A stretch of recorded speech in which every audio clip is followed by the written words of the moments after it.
He is my neighbor, Nursultan Tuliakbay. He is paining my assholes. I get a window from a glass, he must get a window from a glass. I get a step, he must get a step. I get a clock radio, he cannot afford. Great success. In 2006, Borat became arguably the biggest event in the film world. Produced on a relatively modest budget, this comedy about a Kazakhstani journalist coming to the US to film a documentary about the greatest country in the world, only to fall in love with Pamela Anderson instead, grossed over $250 million at the box office and earned Sacha Baron Cohen a Golden Globe. Numerous publications immediately and preemptively included Borat in their lists of the best films of the 2000s, and a wide variety of celebrities from Johnny Depp to James Cameron confessed their love for the picture. Long before Borat, back in the mid-90s, Cohen was part of a popular British sketch show where he was already creating various personas. One of them was a Moldovan journalist who came to the West and struggled to figure out how things worked. But Cohen's main character of that era was Ali G.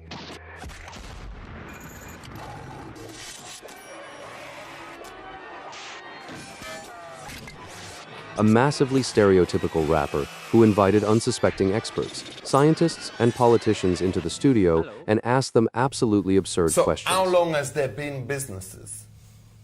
Well, business started from the day one, from early in the world. And what was they doing business in back in the day? Many years ago, hundreds of millions of years ago, people were doing business, and they were trading in rocks and stones and other things. Who would want to buy rocks? I don't know, man. You gotta ask them that. For the audience at the time, this was a mind-blowing paradigm shift. The very concept of pranking hadn't really entered the mainstream yet, especially in Britain, where people were more accustomed to the intellectual humor of Monty Python or Stephen Fry. I personally recommend watching Ali G's interviews with David and Victoria Beckham, as well as with Donald Trump, who, by the way, needed exactly a minute and a half to realize he was being trolled. By the mid-2000s, Cohen had become a fairly well-known comedian in the States. To give you an idea of the scale, Cohen even delivered a lecture at Harvard fully in character.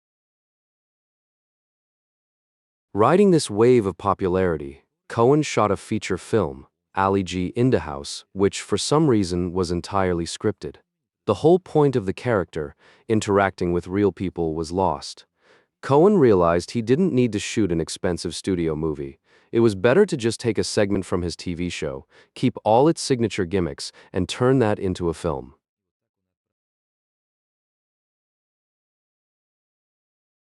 But in my opinion, only two roles really helped him shock the audience with his range. For many viewers, Borat is primarily a trash comedy where Sacha Baron Cohen harasses people on the street, wrestles naked, and does a bunch of wild stuff. But it's precisely in Borat's conversations with random strangers that the film truly reveals itself. Suddenly, it turns out that all the political correctness America was already talking about back then existed mostly just on paper. Cohen's core idea worked perfectly. People will say absolutely anything to a journalist from a distant, obscure country. You watch it and simply can't believe the terrible, idiotic things people are willing to say on camera. From the terrorists or anything else, the Muslims, they look like you. Black hair and a black mustache. Yes. Shave that dadgum mustache off so you're not so conspicuous. So you look like maybe an Italian or something. Yes. As far as from people looking at you. I see a lot of people and I think there's a dadgum Muslim. I wonder what kind of bomb he's got strapped to him. Yes. And you probably aren't a Muslim. Maybe that's not your religion. No, I am a Kazakh. I follow the hawk. But you look like one of them. This thing gets over with, and when we win it and kick the butts over there, yes, and all of them son of a bucks hanging from the gallows, yes, by that time you will have proven yourself and they'll understand you'll be accepted. Take care. Thank you. I ain't gonna kiss you.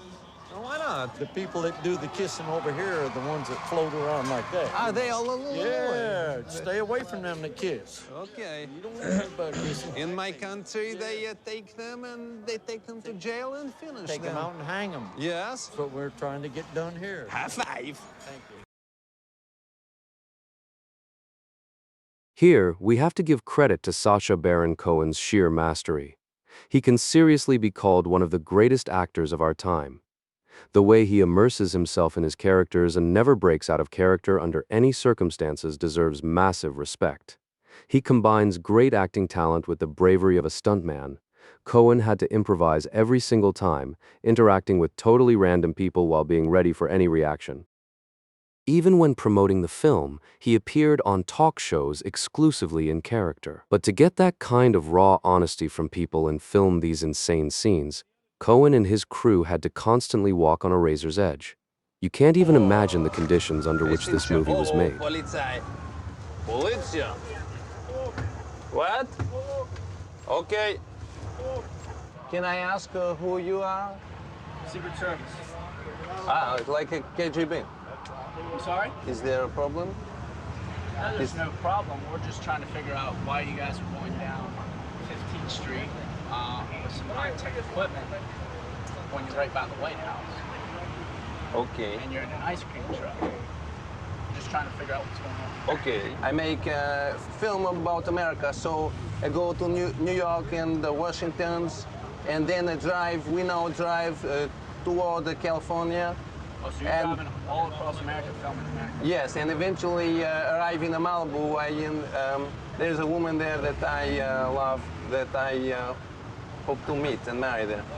Oh, really? Do you have ID on you? Do you have a driver's license with you or anything? First of all, during the filming of the first Borat, terrified, shocked, or just furious bystanders called the police 92 times. Just think about that number. The film crew constantly had to have an escape route ready. They either frantically packed up their gear and ran before the cops arrived, or they were forced to hire local lawyers right on the spot to save themselves from immediate arrest. Secondly, their road trip attracted the attention not just of local cops, but the feds. The crew traveled across America in an old, beat-up ice cream truck. Add to that a weirdly dressed, mustachioed foreigner, confusing TV equipment, and their absolutely unhinged behavior.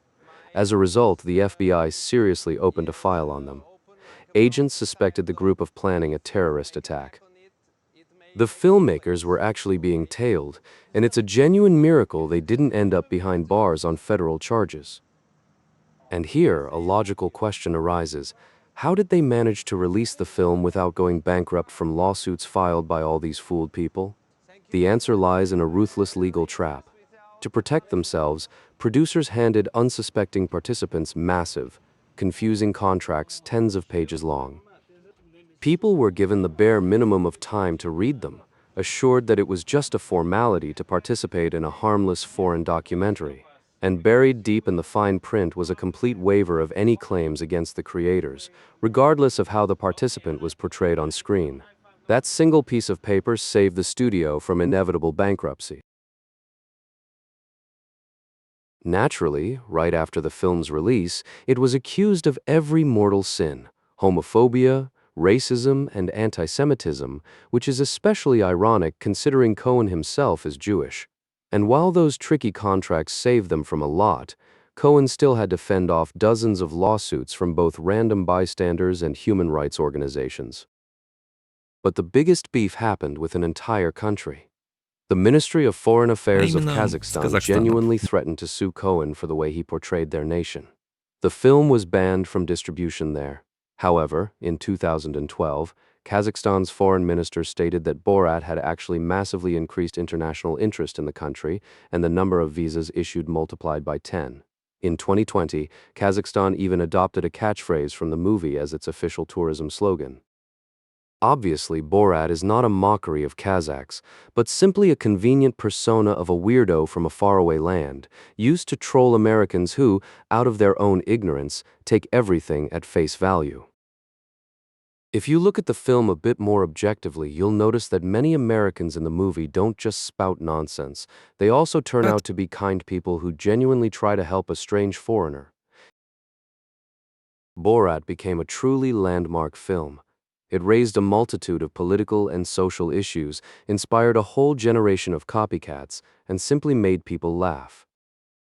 After the phenomenal success of Borat, Cohen hit a long streak of moderately successful comedy projects, Bruno the Dictator, which felt more like exploiting his previous achievements.